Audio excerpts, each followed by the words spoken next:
First question பாருங்க.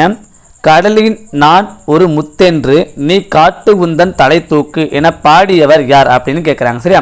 கடலில் நான் ஒரு முத்தன்று நீ காட்டு உந்தன் தலை தூக்கு என பாடியவர் யார்? ஆப்ஷன் வந்து பார்த்தீங்கன்னா பாரதியார், தாரா பாரதி, பட்டுக்கோட்டையார், பாரதிதாசன். இதோடைய ஆன்சர் வந்து சொல்லுங்க.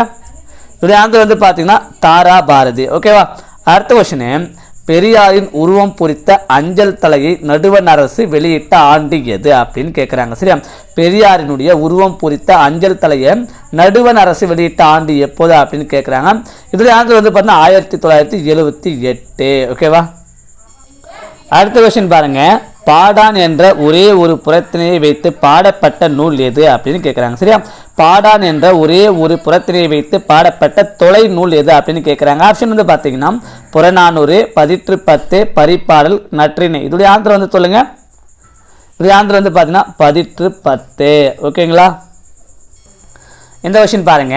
அன்பிற்கும் உண்டோ அடைக்கும் தாழ் ஆர்வலர் இப்பாடல் வரி இடம்பெற்றுள்ள நூல் எது அப்படின்னு கேட்குறாங்க. சரியா? அன்பிற்கும் உண்டோ அடைகாக்கும் தாழ் ஆர்வலர் இப்பாடல் வரி இடம்பெற்ற நூல் எது அப்படின்னு கேட்குறாங்க. ஆப்ஷன் வந்து பார்த்தீங்கன்னா நாலடியார், பழமொழி 400, நான்மணிக்கடிகை, திருக்குறள். இதோடைய ஆன்சர் வந்து சொல்லுங்க. இதோடைய ஆன்சர் வந்து பார்த்தீங்கன்னா திருக்குறள். ஓகே. இந்த கொஸ்டின் பாருங்க. ஆற்றவும் கற்றார் அறுவடையவள் இவ்வரிகள் இடம்பெற்ற நூல் எது அப்படின்னு கேட்குறாங்க. சரியா? ஆற்றவும் கற்றார் அறுவடையவள் இவ்வரிகள் இடம்பெற்றுள்ள நூல் எது அப்படின்னு கேட்குறாங்க. ஆப்ஷன் வந்து பார்த்தீங்கன்னா நாலடியார், புறநானூறு, நான்மணிக்கடிகை, பழமொழி. இதோடைய ஆன்சர் வந்து சொல்லுங்க. இதோடைய ஆன்சர் வந்து பார்த்தீங்கன்னா பழமொழி. ஓகேவா? அடுத்த கொஸ்டின் பாருங்க. மந்தி சிந்தும் கனிமங்களுக்கு வான்கவிகள் கெஞ்சும் கோடிட்ட சொல்லின் பொருள் என்ன அப்படின்னு கேட்குறாங்க. சரியா? மந்தி சிந்தும் கனிமங்களுக்கு வான்கவிகள் கெஞ்சும் கோடிட்ட சொல்லின் பொருள் என்ன அப்படின்னு கேட்குறாங்க. ஆப்ஷன் வந்து பார்த்தீங்கன்னா ஆண் குரங்கு தேவர்கள், பெண் குரங்கு தேவர்கள், பெண் குரங்கு சித்தர்கள், ஆண் குரங்கு சித்தர்கள். இதோடைய ஆன்சர் வந்து சொல்லுங்க. இதோடைய ஆன்சர் வந்து பார்த்தீங்கன்னா பெண் குரங்கு தேவர்கள். ஓகே. இந்த கொஸ்டின் பாருங்க. அப்துல் ரகுமானின் சாகித்ய அகாதமி விருது பெற்ற நூல் எது அப்படின்னு கேட்குறாங்க. சரியா? அப்துல் ரகுமானுடைய சாகித்ய அகாதமி விருது பெற்ற நூல் எது அப்படின்னு கேட்குறாங்க. ஆப்ஷன் பார்த்தீங்கன்னா சுட்டுவிரல், பால்வீதி, பித்தன், ஆலாபனை. இதோடைய ஆன்சர் வந்து சொல்லுங்க.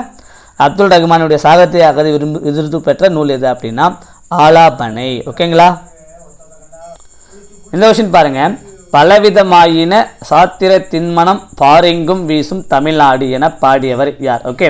பலவிதமாயின சாத்திர திண்மனம் பாரெங்கும் வீசும் தமிழ்நாடு என பாடியவர் யார்? ஆப்ஷன் வந்து பார்த்தீங்கன்னா பாரதியார், பாரதிதாசன், திருவிக்கா, பட்டுக்கோட்டையார். இதோடைய ஆன்சர் வந்து சொல்லுங்க. இதோடைய ஆன்சர் வந்து பார்த்தீங்கன்னா பாரதியார். ஓகே. இந்த கொஸ்டின் பாருங்க. அறிவை வளர்க்கும் அற்புத கதைகள் என்னும் நூலின் ஆசிரியர் யார்? ஓகே. அறிவை வளர்க்கும் அற்புத கதைகள் என்னும் நூலினுடைய ஆசிரியர் யார்? ஆப்ஷன் வந்து பார்த்தீங்கன்னா ஜானகிராமன், ஜானகி மணாளன், ஜானகி வளவன், மணவாளராமன். இதோடைய ஆன்சர் வந்து சொல்லுங்க. அறிவை வளர்க்கும் அற்புத கதைகள் என்னும் நூலினுடைய ஆசிரியர் யார்? இதோடைய ஆன்சர் வந்து பார்த்தீங்கன்னா ஜானகி மணாளன். ஓகேங்களா? இந்த கொஸ்டின் பாருங்க. குப்பம் என்பது எந்த நிலத்தை குறிக்கும் அப்படின்னு கேட்குறாங்க. சரியா? குப்பம் என்பது எந்த நிலத்தை குறிக்கும்? ஆப்ஷன் வந்து பார்த்தீங்கன்னா முல்லை, மருதம், பாலை, நெய்தல். இதோடைய ஆன்சர் வந்து சொல்லுங்க. குப்பம் என்பது எந்த நிலத்தை குறிக்கும்? இதோடைய ஆன்சர் வந்து பார்த்தீங்கன்னா நெய்தல் நிலத்தை வந்து குறிக்கும் அப்படின்னு சொல்றாங்க. ஓகேவா? அடுத்து வந்து பார்த்தீங்கன்னா பிஞ்சு கிடக்கும் பெருமழைக்கு தாங்காது மிஞ்ச அதனுள் வெயில் ஒழுகும் என்னும் கூற்றுகளுக்கு உரியவர் யார் அப்படின்னு கேட்குறாங்க. சரி, அந்த வரிகளை பாருங்க. பிஞ்சு கிடக்கும் பெருமழைக்கு தாங்காது மிஞ்ச அதனுள் வெயில் ஒழுகும் எனும் கூற்றுகளுக்கு உரியவர் யார்? ஆப்ஷன் வந்து பார்த்தீங்கன்னா அழகிய சொக்கநாதர், ஊவே சுவாமிநாத ஐயர், முன்றுரை அரியனார், திருகூடராசப்பர். இதோடைய ஆன்சர் வந்து சொல்லுங்க. இந்த லைனை கொடுத்துட்டு இது யாருடைய கூற்று? இதோடைய ஆன்சர் வந்து பார்த்தீங்கன்னா அழகிய சொக்கநாதர். ஓகேங்களா? ஓகே, இதோட வந்து பார்த்தீங்கன்னா இந்த வீடியோ வந்து முடிச்சுக்கலாம். நீங்கள் வந்து பார்த்தீங்கன்னா இப்போ தமிழில் ஈஸியாக 90 அடிக்க முடியும். ஆனால் 90க்கு மேலே ஒரு 110 கொஸ்டினுக்கு பார்த்தீங்களா, அது ரொம்ப டஃப்பாக இருக்கும். இந்த வீடியோவை நீங்கள் தொடர்ந்து நான் போடக்கூடிய வீடியோ பார்த்துட்டு வந்தீங்க அப்படின்னா கண்டிப்பாக அந்த 10 உங்களுக்கு ரொம்ப ஈஸியாக இருக்குங்க. ஈஸியாக தமிழில் 99, 100 சாலிடாக அடிக்கலாம். ஓகே, இந்த வீடியோ உங்களுக்கு பிடிச்சிருந்தா லைக் பண்ணுங்கள், ஷேர் பண்ணுங்கள், சப்ஸ்கிரைப் பண்ணுங்கள். நான் போடக்கூடிய வீடியோ தொடர்ந்து நீங்கள் பார்க்கணும் அப்படின்னா மறக்காம கீழே இருக்கிற பெல் பட்டனை ப்ரெஸ் பண்ணிவிடுங்க. Thank you friends.